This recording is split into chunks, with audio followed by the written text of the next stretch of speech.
Hello students, आज का हमारा टॉपिक है प्रभावी शिक्षण में हास्य कहानियों का उपयोग।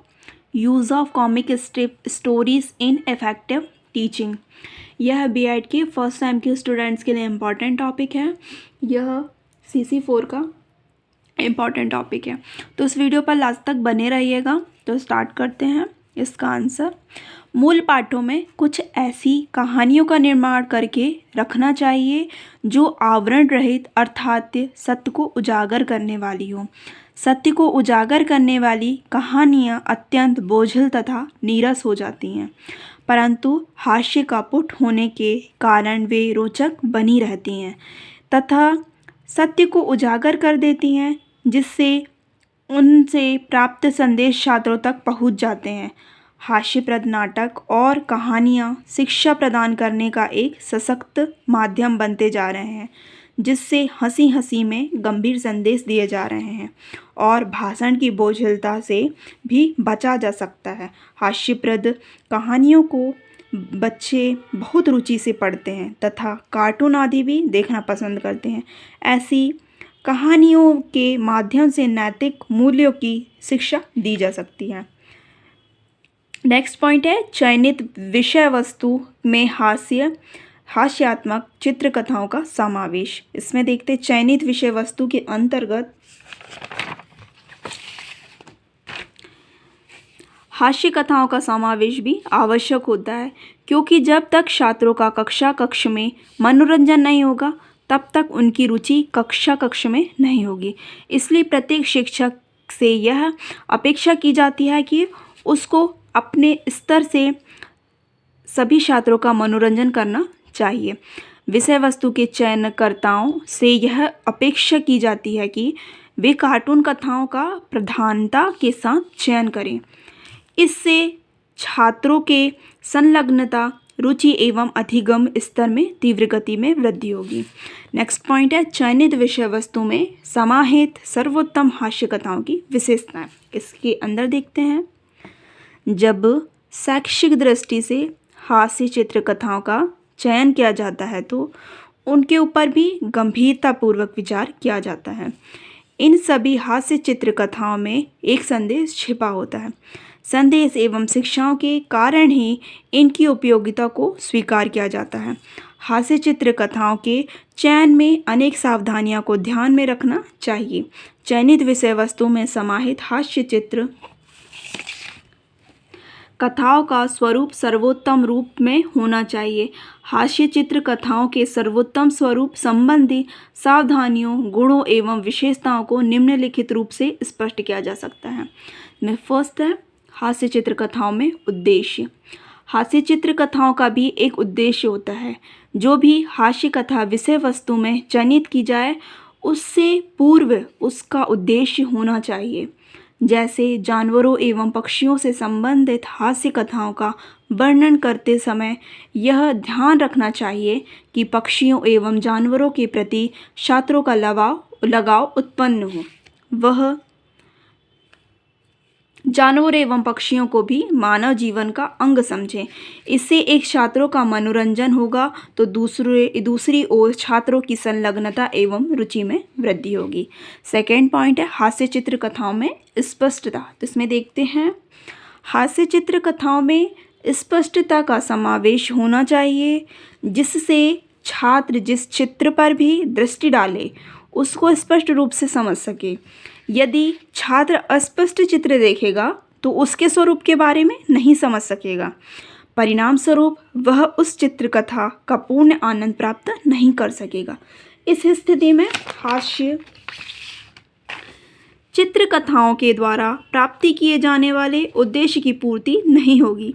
अतः संलग्नता एवं रुचि के लिए तथा हास्य चित्रकथाओं के सर्वोत्तम लाने के लिए चित्रकथाओं के चित्र स्पष्ट होने चाहिए। थर्ड है हास्य चित्रकथाओं में चित्र। अनेक अवसरों पर जानवरों एवं पक्षियों से संबंधित चित्रकथाओं को चयनित किया जाता है। चयन की इस प्रक्रिया के अंतर्गत पक्षियों एवं जानवरों के वास्तविक रूप रंग वाले चित्र होने चाहिए, जिससे छात्र प्रत्येक पक्षी एवं जानवर को पहचान सके। जैसे तोते का रंग हरा होता है तो उसका प्रदर्शन काले रंग से नहीं होना चाहिए। चित्रकथाओं में वास्तविकता के समावेश से छात्रों की संलग्नता एवं रुचि में व्यापकता वृद्धि होगी। 4th पॉइंट है हास्य चित्रकथाओं में पर्यावरण। इसमें देखते हैं हास्य चित्र कथाओं का संबंध बालकों के परिवेश में होना चाहिए। जैसे एक बालक सड़क पर कूड़ा फेंकता है। एक दिन उसने केला खाकर छिलका सड़क पर फेंक दिया। जब वह सड़क पर बाहर घूमने निकला तो गिर गया। इससे छात्रों को हंसी भी आएगी तथा उनको एक संदेश मिलेगा कि दैनिक जीवन में छिलका तथा अन्य कूड़ा सड़क पर नहीं फेंकना चाहिए। इस प्रकार की स्थिति में छात्रों का परिवेशीय घटनाओं से संबंध होने के कारण संलग्नता एवं रुचि में वृद्धि होगी। 5th पॉइंट है हास्य चित्र कथाओं में ऐतिहासिक तथ्य। जो भी हास्य कथाएं प्रस्तुत की जाएं उनका संबंध ऐतिहासिक घटनाओं में होना चाहिए। जैसे अकबर एवं बीरबल की कहानियों को हास्य चित्र कथाओं के माध्यम से प्रस्तुत किया जा सकता है। बीरबल की सूझबूझ से राजा अकबर अनेक बार समस्याओं से बच जाते थे। इन सभी प्रकार की कथाओं में मनोरंजन भी होता है तथा छात्रों को विविध प्रकार की कुशलताओं को सीखने का अवसर भी मिलता है। 6th पॉइंट है हास्य चित्र कथाओं में कल्पनाएं। हास्य चित्र कथाओं में कल्पनाओं का समावेश भी होना चाहिए, क्योंकि छात्रों को विविध प्रकार की कल्पनाएं अच्छी लगती हैं, बहुत अच्छी लगती हैं। कल्पनाओं का स्वरूप छात्रों के इस तरह अनुकूल होना चाहिए। जैसे हास्य चित्र कथाओं में राम का पालतू कुत्ता,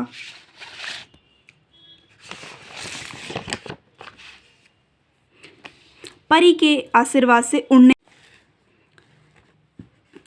लगता है, यह राम स्वयं परी के आशीर्वाद से चंद्रमा पर पहुंच जाता है।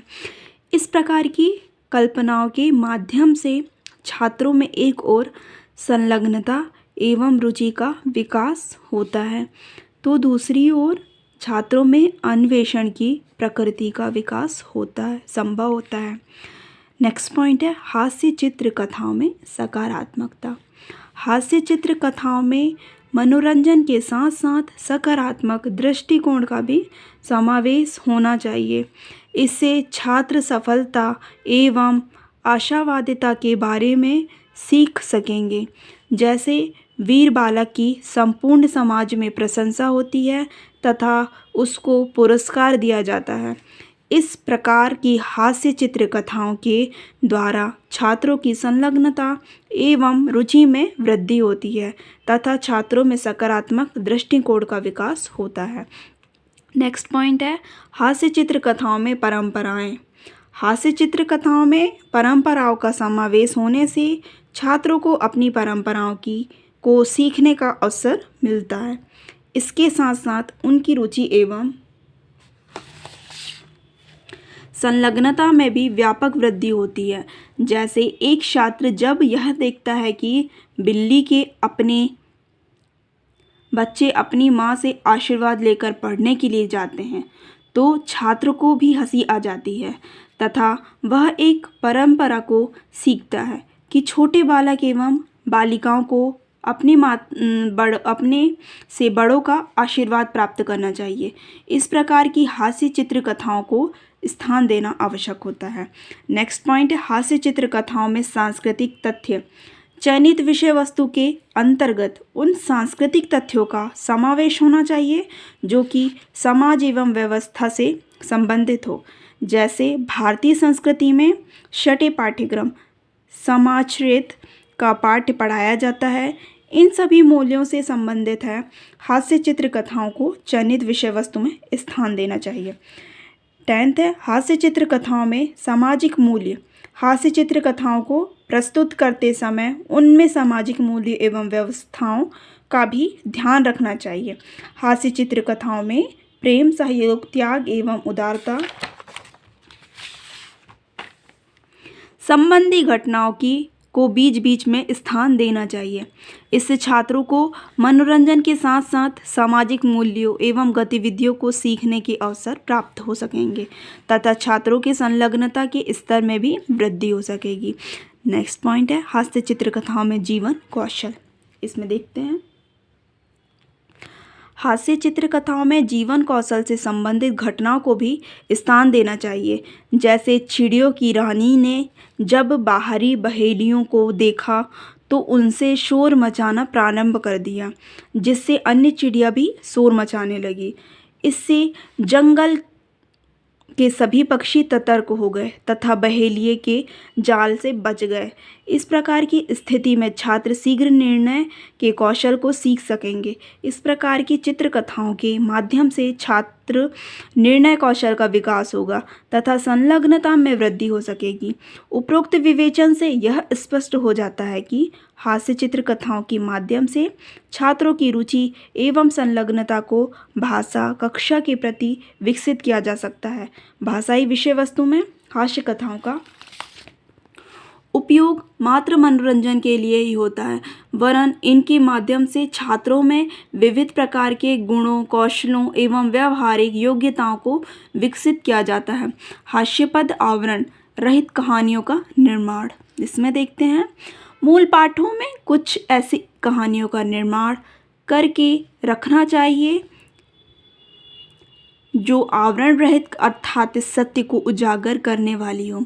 सत्य को उजागर करने वाली कहानियाँ अत्यंत बोझिल तथा नीरस हो जाती हैं, परंतु हास्य का पुट होने के कारण वे रोचक बनी रहती हैं तथा सत्य को उजागर कर देती हैं, जिससे उनसे प्राप्त संदेश छात्रों तक पहुंच जाते हैं। हास्यप्रद नाटक और कहानियाँ शिक्षा प्रदान करने का एक सशक्त माध्यम बनता जा रहा है, जिससे हंसी हंसी में गंभीर समाचार दिए जा सकते हैं, जिससे उनसे प्राप्त संदेश छात्रों तक पहुंच जाते हैं और भाषण की बोझिलता से भी बचा जा सकता है। हास्यप्रद कहानियों को बच्चे बहुत रुचि से पढ़ते हैं तथा बहुत रुचि भी लेते हैं। उन्हें हास्यप्रद कहानियाँ पढ़ना पसंद आ रहा है, जिससे उनकी रुचि भी बढ़ रही है तथा कार्टून आदि भी देखना पसंद करते हैं। ऐसी कहानियों के माध्यम से नैतिक मूल्यों की शिक्षा दी जाती है। अगर आपको ये वीडियो पसंद आए तो प्लीज़ वीडियो को लाइक करें, शेयर करें एवं चैनल को सब्सक्राइब करें। इसी तरह की वीडियो आपको आगे भी देखने को मिलेंगी। Thank you.